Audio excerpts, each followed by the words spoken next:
फौजी बेटे का पत्र पार्ट 2। याद है माँ, कुछ वर्ष पूर्व हमने मेट्रो में एक फिल्म देखी थी। यहाँ भी लगभग वही परिस्थिति है। फर्क इतना है कि वहाँ खौलता हुआ डरावना समुद्र था और यहाँ बर्फीली हिमनदी और बर्फीला पानी है। मैं जानता हूँ कि मुझे यह सब नहीं लिखना चाहिए। यह सब गोपनीयता और सुरक्षा के खिलाफ है।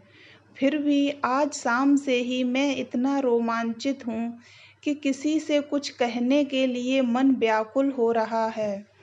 फिर दुनिया में माँ के सिवा और कौन है जो बेटे की हकीकत सुनकर उसे दिल में छिपा सकती है।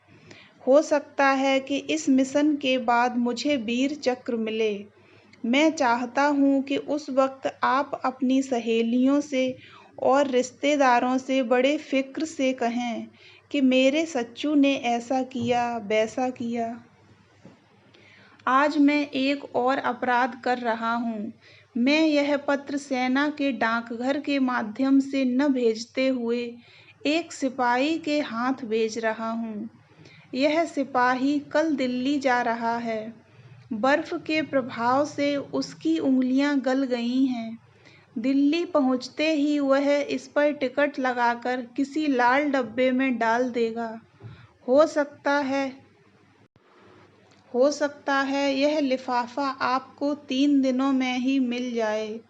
सेना के डाकघर से यह आपको शायद 15 दिन बाद मिलता। अरे बाप रे, आधी रात हो गई है। थोड़ा सोना चाहिए। अच्छा माँ, बाकी बातें अगले खत में लिखूंगा। सच कहता हूँ, आपसे बातें क्या हुई, मन शांत हो गया। अरे हाँ, अच्छा हुआ कि कुछ याद आया। मैंने बीमा की एक किस्त शायद नहीं भरी है। पिताजी से कहकर भुगतान करवा देना। मेरे लिए खाने की कोई चीज़ न भेजें। रास्ते में दिल्ली वाले चोर सब खा जाते हैं। कोई अच्छा उपन्यास अवश्य भेजें। यहाँ पढ़ने के लिए सिर्फ फिल्मी पत्रिकाएं ही हैं। पीहू से कहना कि मन लगाकर पढ़ाई करे, उसे डॉक्टर जो बनना है। आप दोनों अपनी तबीयत का ख्याल रखें। ज़्यादा दौड़ धूप करने की कोई आवश्यकता नहीं है। अब मैं बड़ा हो गया हूँ, फौजी कप्तान हूँ, आप सबकी देखभाल कर सकता हूँ। अच्छा माँ, अब मैं सोता हूँ। आंखें अपने आप बंद हो रही हैं। माँ, बस एक बार, सिर्फ एक बार मेरे गालों को चूम कर कहो, कैसा पगला राजा बेटा है मेरा मुन्ना। सो जा बेटे, सो जा, कल जल्दी जो उठना है।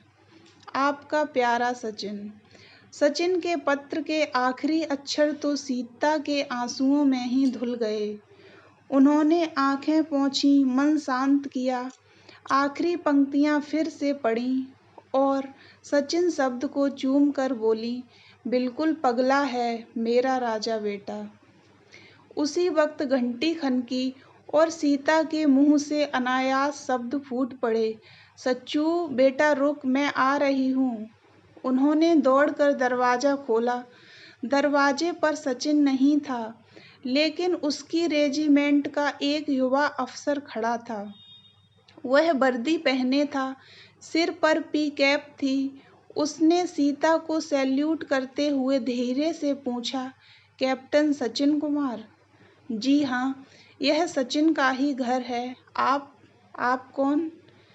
मैं उसकी माँ हूँ। वैसे अभी घर में कोई नहीं है। साहब दफ्तर गए हैं, पीहू कॉलेज में है और सचिन तो सीमा क्षेत्र में तैनात है। तबीयत नासाज थी, इसलिए मैं रुक गई, अन्यथा मैं भी कॉलेज गई होती। आप अंदर आइए। अफसर हौले से अंदर आया। उसने धीरे से कुछ इशारा किया। खुले दरवाजे से 2 सिपाही लोहे का एक बड़ा संदूक लेकर अंदर आए। उन्होंने उसे नीचे रखा और दोनों सावधान मुद्रा में खड़े हो गए। संदूक के बीचों बीच एक पीकैप रखी हुई थी और उसके सामने वाले भाग पर लिखा था, captain Sachin Kumar. Bombay engineers group, engineers regiment. यह सब क्या है? सीता ने घबरा कर पूछा। उसका दिल तेजी से धड़क रहा था। सचिन का सामान है, अफसर धीरे से बोला। सचिन कहाँ है? सीता ने संदूक की ओर एकटक देखते हुए पूछा। अफसर कुछ नहीं बोला। उसने अपनी टोपी उतारी और वह जमीन ताकने लगा। आप बोलते क्यों नहीं? सचिन कहाँ है? यह सब क्या हो रहा है? सचिन को क्या हुआ है?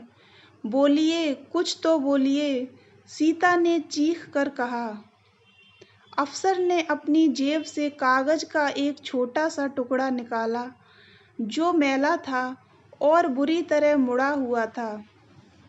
सचिन की वर्दी की ऊपरी जेब से यह टुकड़ा बरामद हुआ है। टुकड़ा गीला था, अब सूख चुका है। कृपया आप पढ़ लें, अफसर धीमी आवाज में बोला।